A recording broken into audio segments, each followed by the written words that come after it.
2030 मधील मुंबई कशी असेल याची कल्पना मुख्यमंत्री देवेंद्र फडणवीस यांनी मुंबई टेक वीक मध्ये मांडली। या विजनुसार मुंबईचा चेहरा मोहरा पूर्णपणे बदलणार आहे।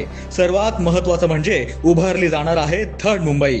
नवी मुंबई आंतरराष्ट्रीय विमानतळाभोवती एक नवीन आर्थिक तंत्रज्ञान केंद्र विकसित केलं जाणार। यामुळे मोठ्या प्रमाणावर उद्योग, आयटी कंपन्या आणि रोजगाराच्या संधी निर्माण होतील।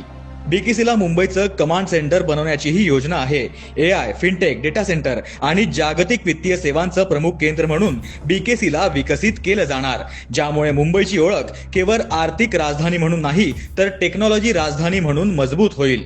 वाहतूक व्यवस्था अधिक वेगवान करण्यासाठी metro, coastal road, sea link आणि नवीन कनेक्टिव्हिटी प्रकल्पाद्वारे वर्सोवा आणि इतर उपनगरांची शहराशी जोडणी अधिक सुलभ केली जाणार। यामुळे प्रवासाचा वेळ वाचेल आणि वाहतूक कोंडी कमी होईल। तसंच गेटवे ऑफ इंडिया ते गिरगाव चौपाटी या परिसराचं सौंदर्यीकरण आणि पुनर्विकास करून जागतिक दर्जाचं पर्यटन केंद्र विकसित केलं जाणार आहे। या सर्व प्रकल्पांमुळे मुंबईत गुंतवणूक वाढेल, लाखो रोजगार निर्माण होतील, पर्यटनाला चालना मिळेल आणि मुंबई भारताची सर्वात आधुनिक, वेगवान आणि तंत्रज्ञानावर आधारित महानगरी म्हणून जगासमोर उभी राहील। हीच आहे 2030च्या मुंबईची झलक, विकास, वेग आणि जागतिक नेतृत्वाची दिशा।